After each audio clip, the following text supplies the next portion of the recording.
ఈరోజు మనం తెలుసుకోబోయేది kidney detox. కిడ్నీని ఎలా డీటాక్స్ చేయాలి? అసలు కిడ్నీని డీటాక్స్ చేయాల్సినంత అవసరం ఏంటి అని అడగొచ్చు మీరు. కిడ్నీ అనేది పాపం చాలా అమాయకం ఆర్గాన్ అండి. దానికి ఏమీ తెలియదు. తినేది బాగా చాలు ఆర్గాన్ అంటే నాలిక. అది బాడీకి సంబంధం లేకుండా మనల్ని రాంగ్ గైడెన్స్ చేస్తూ ఉంటుంది. లోపలికి ఏది తీసుకున్నా ఆ తీసుకున్న దాన్ని తీసుకున్నట్టు ఈ లివర్ అనేది దాన్ని డీటాక్సిఫై చేసి అవసరమైతే వాడుకొని పనికి రాకపోతే దాన్ని బయటికి పంపించి పాపం అది చాకరీ చేస్తుంది. అది నిజం చెప్పాలంటే అదేం చేస్తుంది, ఓకే ఇది ఏదైతే పనికిరాదో దాన్ని కిడ్నీ ద్వారా బయట పంపించాలని ట్రై చేస్తుంది. ఈ కిడ్నీ ఏం చేస్తుంది, పంపించిన దాన్ని పూర్తిగా ఒకటేసారి బయట పంపించదు. అమ్మ ఇదేమో పనికొస్తుంది అని చెప్పి దాన్ని మళ్ళీ కొంత పంపించి కొంత ఫిల్టర్ చేసి ఆడబెడుతుంది. ఓకే, అంటే ఏ విధంగా అంటే మనం ఇంట్లో చెత్త ఉంది కదా అని చెప్పి ఇల్లంతా నీట్గా కడుగుతూ అక్కడ ఉన్నటువంటి తూముకి నెట్టామనుకోండి, మొత్తం ఒకటే దానికి ఒక జాలి ఉంటుంది. ఆ జాలి ఏం చేస్తుంది, కొంత బయట పంపిస్తుంది, కొంత ఉంచుతుంది. అదే పని చేస్తుంది మన కిడ్నీ కూడా. వచ్చిన దాన్ని అది కెమికలా లేకపోతే బాడీకి పనికొచ్చేదా పనికిరాందా దానికి సంబంధం లేదు. ఫిల్టర్ చేయగానే అక్కడ పోగానే కొంత ఫిల్టర్ చేసి కొంత ఉంచుతుంది. మళ్ళీ ఈ కెమికల్ యాడ్ అవుతుంటే అది అక్కడే ఉంటుంది. మనం ఏం చేయాలి, దానికి ఫ్లషింగ్ కావాలి. ఇప్పుడు మన మోరీ దగ్గర ఏదైనా ఆగిందనుకోండి, బయట పోవాలంటే మనకు అవసరం లేదు అని చెప్పాలంటే ఇంకో బకెట్ నేను ఫోర్స్గా పోస్తే అది బయట పోతుంది. సేమ్ ఈ కిడ్నీ కూడా అంతే. ఫోర్స్గా దానికి ప్రెషర్ పెరగాలంటే మనం ఎక్కువ లిక్విడ్ తీసుకోవాలి. వాటర్ ఎక్కువ తాగుతూ ఉన్నాం అనుకోండి, అక్కడ ఉన్నటువంటి డిపాజిట్ అయినటువంటి మెటీరియల్ బయటికి వెళ్ళిపోతుంది. ఇది సింపుల్గా జరుగుతుంది. యూజువల్గా చాలామంది కిడ్నీ స్టోన్స్ వస్తున్నాయి, నాకు కాల్షియం స్టోన్స్ వస్తున్నాయి అని చెప్పి రకరకాలు చెప్పి కాల్షియం ఫుడ్స్ మానేస్తూ ఉంటారు. కానీ అక్కడ చేయాల్సింది వాటర్ తాగాలి. వాళ్ళు వాటర్ తాగకపోవడం వల్ల ఆ ఎక్సెస్ కాల్షియం అనేది అక్కడ చేరుతుంది. కాబట్టి ఈ కిడ్నీని కూడా పాపం డీటాక్స్ చేయాలి, దాన్ని క్లీనింగ్ చేయాలి. యూరినరీ ట్రాక్ట్ ఇన్ఫెక్షన్లో అదొక భాగం. యూరినరీ అవుట్లెట్ ద్వారా మనకు పైకి ఏదైనా ఇన్ఫెక్షన్ లాంటిది వచ్చి కిడ్నీ ఇన్ఫెక్షన్ అయితే, లేకపోతే ఆ యూరినరీ బ్లాడర్ ఇన్ఫెక్షన్ అయితే, ఉన్నటువంటి ఆ నాళం ట్యూబ్ ఏదైతే ఉందో అది ఇన్ఫెక్షన్ అయితే, అందుకోసం అని చెప్పి మనం కిడ్నీ గురించి చాలా జాగ్రత్త తీసుకోవాలి. సో అందుకోసం డిసైడ్ చేసింది ఈ డీటాక్స్ ప్రోగ్రామ్. ఇది పూర్తిగా రీసెర్చ్ చేసి వచ్చినటువంటి డైట్. ఇది చాలా రకాలు ఉన్నాయి.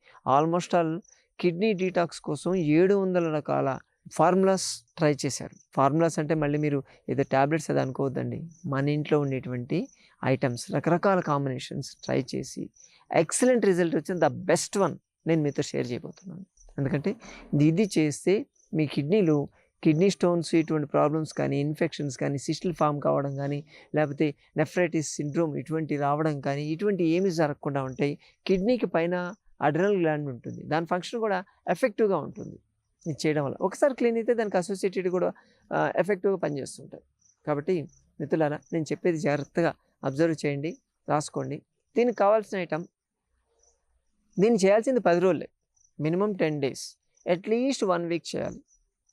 అలాగే ముందు మనం చెప్పుకున్నట్టు కాస్త ఫస్ట్ డే ఆ మోషన్ తీసుకోవాలి. అంటే తమలపాకు మీద 2 స్పూన్ల ఆముదం కలిపేసి, 1 స్పూను తేనె కలిపేసి బాగా కలిపేసి దాన్ని నాకేసి తమలపాకు పడేయాలి. తమలపాకు తినొద్దు.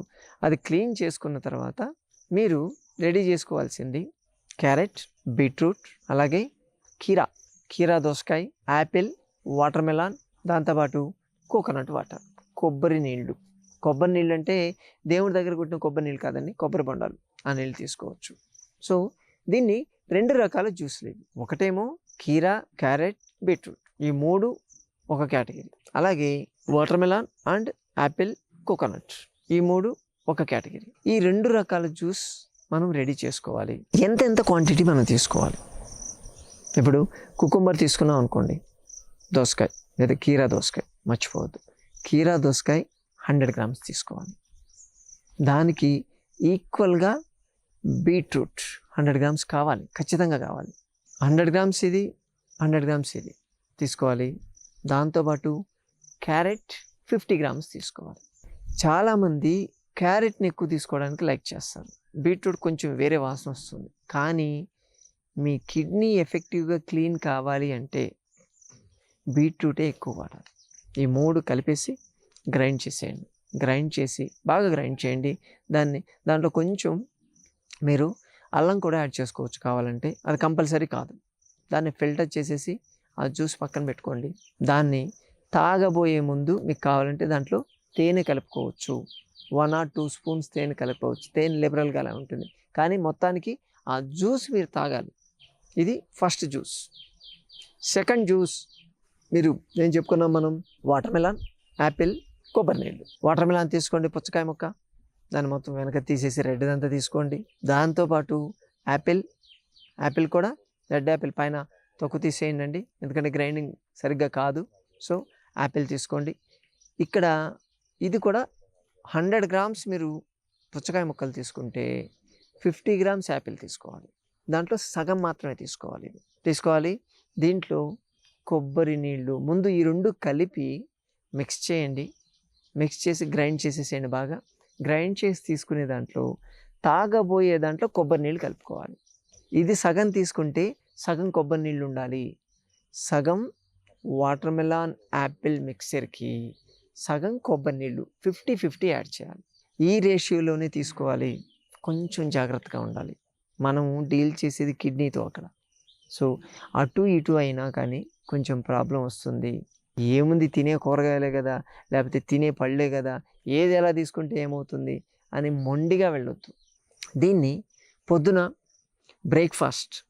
బ్రేక్ఫాస్ట్లో ఖచ్చితంగా ఏం తీసుకోవద్దని క్లీన్ అయిపోయిన తర్వాత ఫస్ట్ జ్యూస్ ఏదైతే మనము బీట్రూటు, క్యారెట్ అండ్ కీరా అని చెప్పామో విత్ కొంచెం అల్లమైన యాడ్ చేసుకోండి.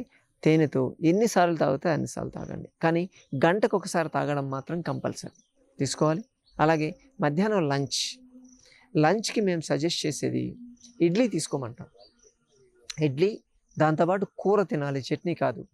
ఇడ్లీ విత్ కూర అంటే ఆ కూర కూడా సొరకాయ కూర కానీ లేకపోతే ఆకుకూర లాంటిది ఏదైనా తీసుకోవచ్చు. తోటకూర, పాలకూర, మెంతికూర, బచ్చల కూర, మీ ఇష్టం ఏదైనా తీసుకోండి. బట్ మధ్యాహ్నం మాత్రం ఇదే. లేదా దాంట్లో ఇడ్లీ చేసుకునేటప్పుడు కొంచెం దాంట్లో పసుపు వేయండి.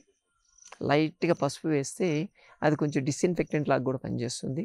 దాంట్లో కొంచెం జీలకర్ర అంటే పోపు పెట్టండి. బేసికల్గా పోపు పెట్టి ఆ కర్రీ చేసుకోవచ్చు మీకు కావాలంటే. సో ఇడ్లీ 2 తింటారా 3 తింటారా మీ ఇష్టం.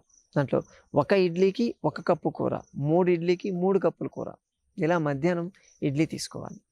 అలాగే మధ్యాహ్నం లంచ్ అయిపోయిన తర్వాత ఒక 2 అవర్స్ గ్యాప్ ఇచ్చి తర్వాత సెకండ్ జ్యూస్ స్టార్ట్ చేయాలి మనం. సెకండ్ జ్యూస్ ఏం చెప్పుకున్నాం, వాటర్ మెలాన్, యాపిల్ అండ్ కొబ్బరి నీళ్ళు. దీన్ని గంటకు ఒకసారి తాగుతూ ఉండాలి. తాగుతూ డిన్నర్ వరకు తాగాలి. డిన్నర్ ఏం తీసుకోవాలి, డిన్నర్కి కేవలం పెరుగన్నం. అంటే పెరుగన్నంలో అంటే వైట్ రైస్కి మళ్ళీ వెళ్ళిపోవద్దండి. మీరు కొర్రలు ఉడికించేసి దాంట్లో పెరుగు కలుపుకొని తీసుకోవాలి. 1 కప్పు కొర్రలతో పెరుగు కలిపి తీసుకోవాలి. పెరుగు పచ్చడిలాగా చేసుకొని తినవచ్చు. సో దాన్ని కొర్రలతో చేసిన పెరుగన్నం అంతే. ఇది 10 days డైట్. తర్వాత ఇంకా ఏమి తీసుకోవద్దు. ఒక్కసారే 1 కప్పే. 1 కప్ అంటే ఆల్మోస్ట్ ఒక 50 గ్రామ్స్ వస్తుందండి మీకు. 50 గ్రామ్స్ మీకు ఎంత పెరుగు కావాలంటే, పెరుగు పచ్చడి కావాలంటే అంత యాడ్ చేసుకోవచ్చు, నష్టం లేదు. పెరుగు పచ్చడి అంటే మా ఉద్దేశం ఏంటంటే దాంట్లో మళ్ళీ మీరు కూరగాయలు అవన్నీ ఏమీ వేయద్దండి. జస్ట్ దాంట్లో కావాలంటే ఉల్లిపాయలు యాడ్ చేసుకోవచ్చు అంతే, అంతవరకే. ఉల్లిపాయలు, పచ్చిమిర్చి కావాలన్నా యాడ్ చేసుకోవచ్చు. బట్ సాధ్యమైనంత వరకు జస్ట్ పెరుగు ఒకటే కలుపుకొని తింటేనే మంచిది. దానివల్ల మంచి రిజల్ట్స్ మేము అబ్జర్వ్ చేసాం. తర్వాత తిన్న తర్వాత కూడా పడుకునేదాకా నాకు ఆకలేస్తుంది, ఏం చేయాలంటే సెకండ్ జ్యూస్ ఏదైతే యాపిల్, వాటర్ మెలాన్, కొబ్బరి నీళ్ళు అన్నామో అదే తీసుకోవాలి. 3 కాంబినేషనే తీసుకోవాలి. యాపిల్ జ్యూస్ ఒకసారి తాగుతాను, కొబ్బరి నీళ్ళు ఒకసారి తాగుతాను, వాటర్ మెలాన్ ఒకసారి తాగుతాను. దీనివల్ల ప్రయోజనం లేదు. కిడ్నీ క్లీన్సర్, కిడ్నీ ఎనర్జైజర్ ఉన్నటువంటి టాక్సిన్ లోడ్ మొత్తం క్లియర్ అయిపోతుంది మీకు. ఫస్ట్ 2-3 రోజుల్లో, 2-3 రోజులు కావచ్చు, కొంతమందికి ఒక 1 వీక్ వరకు కూడా యూరిన్ పెరుగుతుంది. యూరిన్ పెరగడం అంటే ఇక్కడ ఫ్రీక్వెన్సీ పెరుగుతుందేమో అని వెనకాల వేయొద్దండి. మీకు ఫ్రీక్వెన్సీ పెరగదు, ఆ ఫ్రీక్వెన్సీలోనే క్వాంటిటీ ఎక్కువ వస్తుంది. ఒక 1/2 లీటర్ వచ్చేది 750 ml. ఎందుకంటే మాది డయూరిటిక్ లాగా పనిచేస్తుంది. ఇది మన బాడీలో ఉన్నటువంటి టాక్సిన్ లోడ్ మొత్తం క్లీన్ చేసుకొని వస్తుంది. దాంట్లో బ్యాక్టీరియా కానీ, ఫంగల్ ఇన్ఫెక్షన్ కానీ, ఎటువంటి ఇన్ఫెక్షన్ ఉన్నా కానీ మొత్తం వాష్అవుట్ అయిపోతుంది.